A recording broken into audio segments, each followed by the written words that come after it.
Deborah, why don't you add a few more rocks just to stabilize the pump here? Now, how long can these misters stay on? Well, actually, they can stay on all day as long as they don't run out of water. Oh, they're really different. Yeah. Hi, I'm Debra Boland. Today on Backyard Pleasures, looking for a way to cool down and relax in your backyard? Well, we'll show you how as we create these beautiful misting fountains. We'll also take you on a tour of a really wild backyard with a jungle-like feel. And of course, we'll have our regular gardening tip.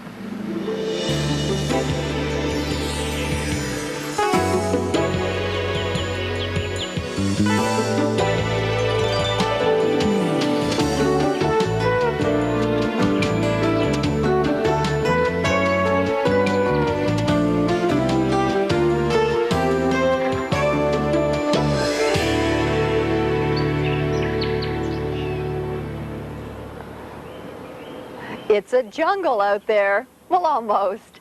Lisa Spillane is the gardener behind this exotic woodland property. Hi, Lisa. Hello, Deborah.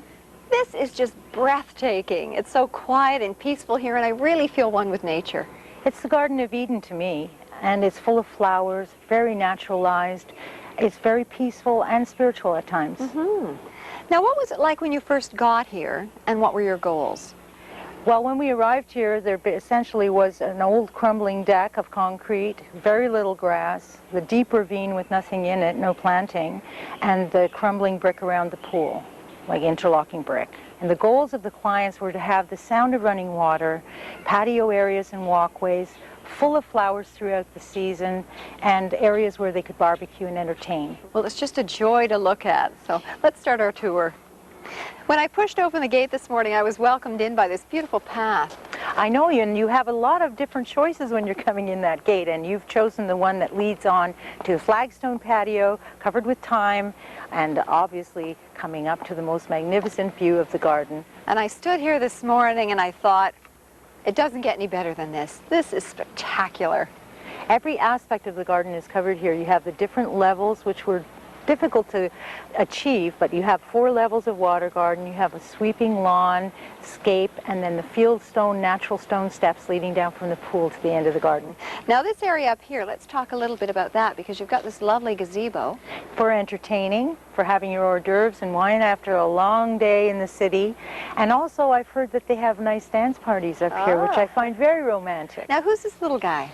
This is Mr. Jungle Jim the monkey, and he is created by a local fellow. They're a little bit different. I mean, most topiary, they're really just covered with ivy, and these are covered with all kinds of plants. It is interesting, and it works well with this particular backyard because of the different varieties of plants that he uses. Well, it looks like this is a big job to maintain, so let's go take a look at what you've done. Now, you have nicknamed this the jungle.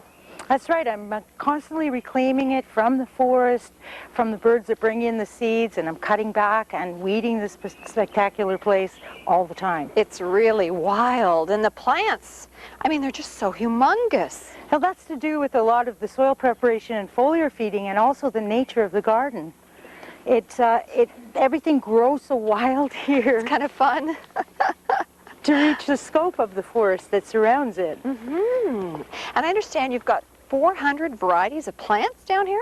Yes, Deborah. When Michael Spillane, the designer, originally conceived the garden, he wanted to have as many varieties of plant and tree specimens as possible. Oh, and here's another topiary. Isn't that sweet? A little giraffe. Isn't he great with his long neck? He gives that vertical element to the place. I like the way they've done the spots. That's terrific. It's excellent. Now tell me about some of these plants and flowers. I see a lot of gorgeous looking roses up there. Well, the clients wanted an informal rose garden with rambling roses, low maintenance, lots of flowers, lots of fragrance all year round.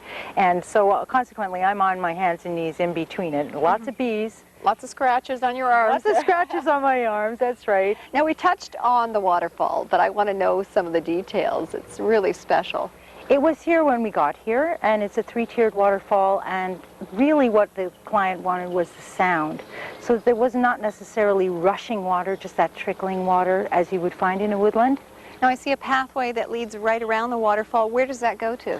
That's a more naturalized path leading right to the back to the gate in the forest itself, and there's more shrubs and naturalized planting there. All right, now this backyard isn't all jungle, right? You've got to have a more civilized area? There certainly is, and if you'll follow this path, we can take you right up to a gorgeous pool and patio area.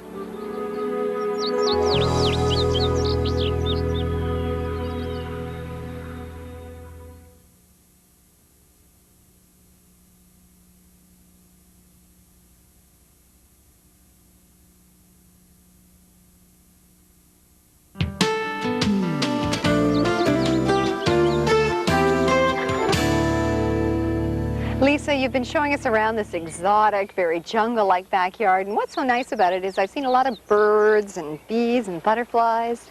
It was deliberately planted like that, Deborah, to attract the wildlife into the garden, and also planted with non-chemical substances and maintained that way to protect the wildlife. Okay, well, I've also seen a little chipmunk today. Oh, and there's a wonderful family of foxes with 2 cubs that comes every spring and romps in the garden, and I've been privileged to see them several times. Oh, wouldn't that be great? Okay, now we've come to a beautiful pool area. Tell me about that. Well, this was designed specifically for entertaining, for eating late in the afternoon, for pool parties, and for the 2 young daughters that live here for their swimming. Now it looks like we have a little visitor to the pool there. Is that Mr. Lion? Yes, to add that exotic touch, to bring the jungle into civilization. And there's also a lot of garden statuary, which I guess would be perfect for this kind of yard. It brings that kind of old-time pagan feel to the garden. And they've made a nice choice of patio furniture. Yes, and they've used this wonderful metal framing that's very in this year, Deborah. Now there's a lovely deck up here. I can imagine the view off there is just spectacular. Well, she's able to walk out of the kitchen right onto the deck and do barbecuing and look out over the whole garden. It's nice to have such a big deck go right across the back of your house like that. Yes, it's a wraparound deck that's been painted the same color to match the English style of their home. And what's underneath? The trellising has been created along the walkways in order to hide the construction elements like the pool equipment, the air conditioning unit, and all the gardening tools that I work with.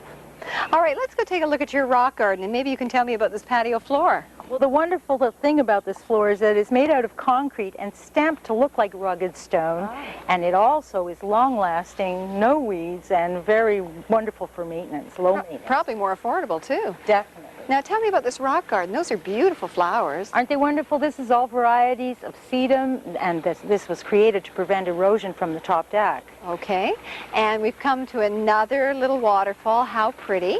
What are some of the plants in here? There are, again, the tall rheums, hostas, different varieties of spruce, wildflowers, and Japanese maple. And of course, well, jungle wouldn't be complete without some zebra grass. Absolutely. And Deborah, the stereo effect of sound that you get from this small water garden when you're sitting at the patio combined with the 3-tiered water garden gives you that wonderful, complete jungle feel. It sure does. Thanks so much, Lisa, for being with us and showing us this wild backyard. You're very welcome, Deborah. If you'd like to create a jungle feel in your backyard, try these things. Create different elevations in the yard to mimic ravines, valleys, and hills. Plant lots of large varieties of grasses and exotic-looking plants and flowers that will attract birds, bees, and butterflies. And complete the look with a waterfall. What jungle wouldn't be complete without the rushing sound of water?